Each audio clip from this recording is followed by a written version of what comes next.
Hey guys, welcome back. So, do you remember that like about 2 weeks ago, I'd shared this mystery of the twos that I found in Genesis, and I said it's from Genesis 37 onwards. You see these twos, coming every second page, you see the twos, and it's sort of like highlighted in the study that the Holy Spirit took me through. Now, after I shared that study, I was shown a lot more, which is amazing stuff, and naturally, I have to share it with you. And I would have shared it earlier, but I was not well, and if I'm looking really washed out today, it's because I'm still not well, because I went out and when it was snowing, I was playing in the snow and having snowball fights without a proper snow jacket, without gloves, without a snow cap, and I fell sick. Yeah, and I'm still recovering from that. I caught a really bad chill, so if you hear me coughing or something, I'll pause the video and then we'll restart it, okay? So excuse that because, yeah, I'm really smart like that. Okay, so here we go. Now, just a small recap. In Genesis 37, Joseph had two dreams, right? Yeah? Judah's, two sons were lost, and Onan, and then two sons were born, Perez and Zerah, in Genesis 38. You know that chapter with Tamar, his daughter-in-law. Now, Perez and Zerah, the name Perez means breaking out, and Zerah means brightness. So it's breaking out with brightness because it's from the line of Perez that the Messiah will eventually come. Then we have the two dreams of the cupbearer and the baker in Genesis 40. Okay, and then we have Genesis 41:1. It says 2 full years later. Okay, so another two there. Then you have Pharaoh's two dreams in Genesis 41. And then two sons born to Joseph, Ephraim and Manasseh and Ephraim in Genesis 41:50.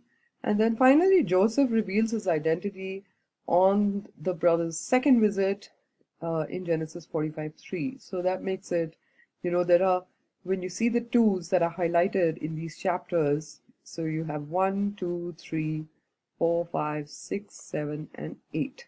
Okay, so I've written 2 times 8. Now this is really important, okay?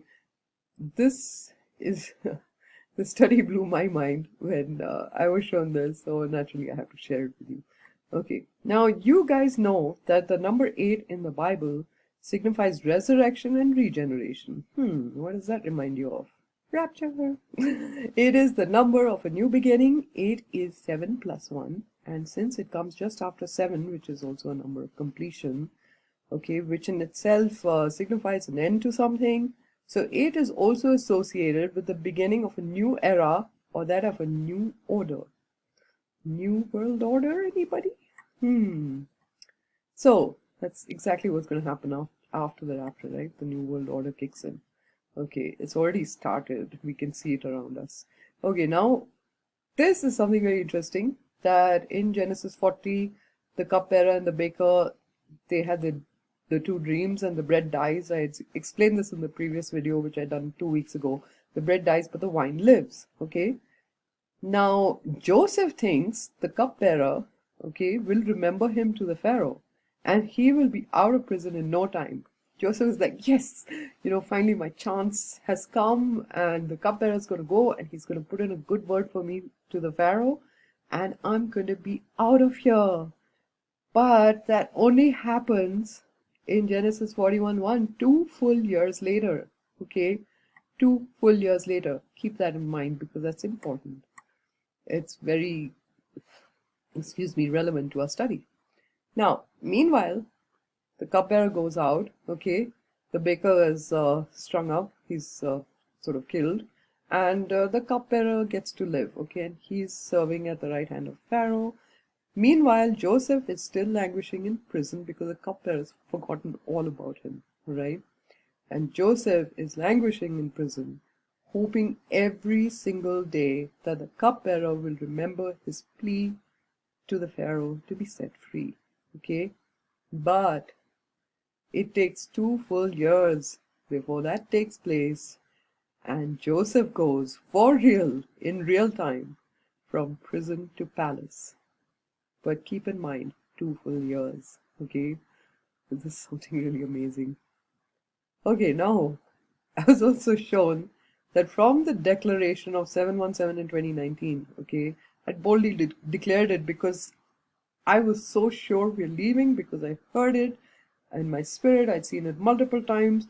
And when I declared it, a lot of people came on board and said, "Oh yeah, yeah, we also got 717." So many people have got 717. So there was this huge, declaration of 717 in 2019.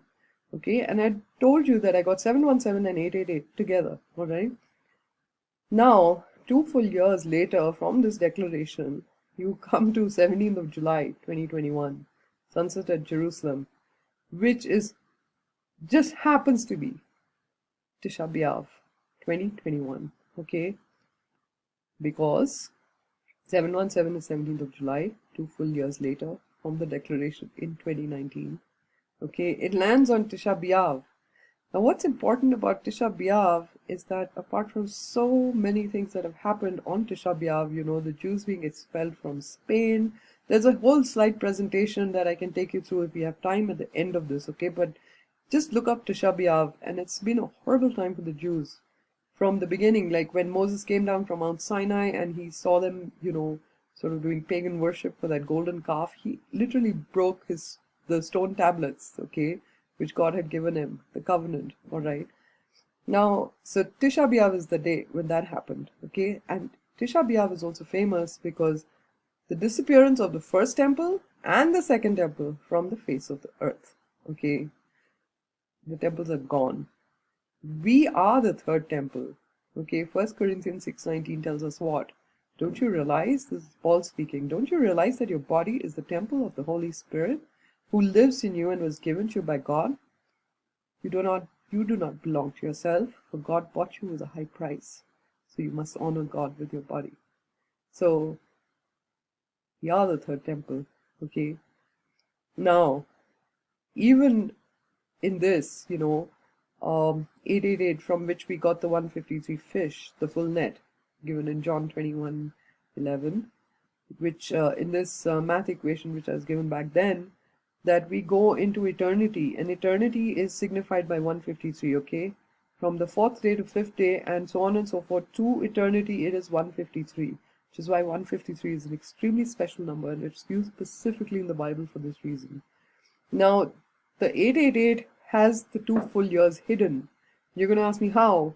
What's 8 plus 8 plus 8? It's 24, isn't it? 24 months is 2 full years, isn't it? 888. I got 717 in 888. So that is 24 months, and that's 2 full years. Now, take a look at this. The Julian date on 17th of July 2021, Tisha B'Av, okay, when both the temples disappeared from the face of the earth. It ends with a 414. Okay, this is the Julian date. The date on 17th July 2021, sunset, okay, it ends with 414, right? I'm going to show you something which blew my mind when the Spirit took me to this. Oh my goodness. Right, now from David's birth. Now David is the 8th son of Jesse, okay, and he was born around 1000 BC, alright? From David's birth to the destruction of Solomon's temple, which happened on Tisha B'Av, okay, in 586 BC, it happened on Tisha B'Av, okay? It's exactly 414 years. Now, mind-blowing, isn't it? Okay, so I'm going to show you this. Hang on. Right. Let's see. Birth of David. Yeah, 1000 BC. Okay, so I did a date duration calculation. May 16th was Shavuot, okay, in 1000 BC. To August 14, which is when the temple was destroyed. It's in 2 Kings, the last chapter of 2 Kings. August 14, 586 BC. Okay, it's 414 years. Okay, guys. So now, back to this. What are the odds, okay? 414 years from David's birth, and they consider David to be like, the Messiah is coming. In Jewish culture, they call him Mashiach ben David, the son of David, okay? Of course, in Matthew 22:45, Jesus says that, how can, he be the son of David if David calls him Lord, okay? So now here again, as I mentioned, the number 8, why they call him Mashiach ben David is because they think David is coming back as the Messiah, all right? Now, David was the eighth son and the youngest son of Jesse from the tribe of Judah. Alright, like King Saul and King Solomon, David reigned for 40 years in one of the highest and most prosperous periods in Israel history, called by many the Golden Age of Israel. So there were three kings in total, okay, Saul, David, and Solomon, each reigning for 40 years, alright?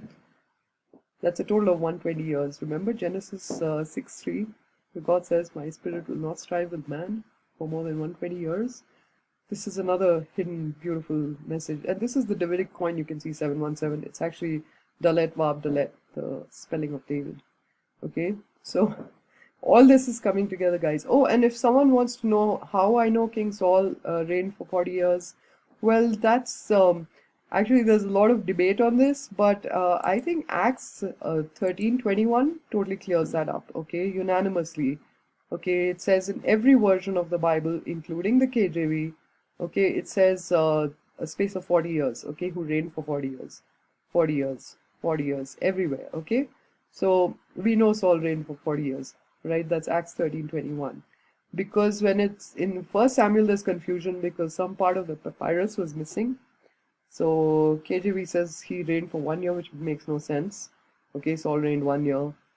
Okay, but the rest of them say that he reigned 42 years, blah, blah, blah. But Paul gives us a definitive figure because he was there. He was studying the scriptures when the scriptures were fresh.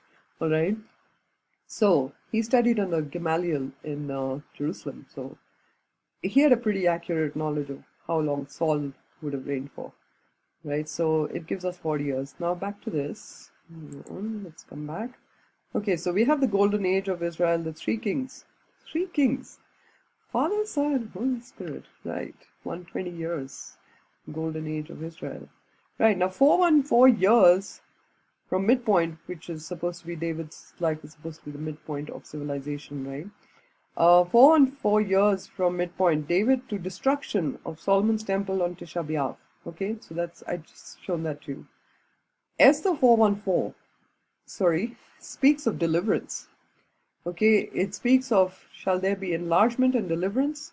And who knoweth whether thou art come to the kingdom for such a time as this? And that's for all of us living in these times, right?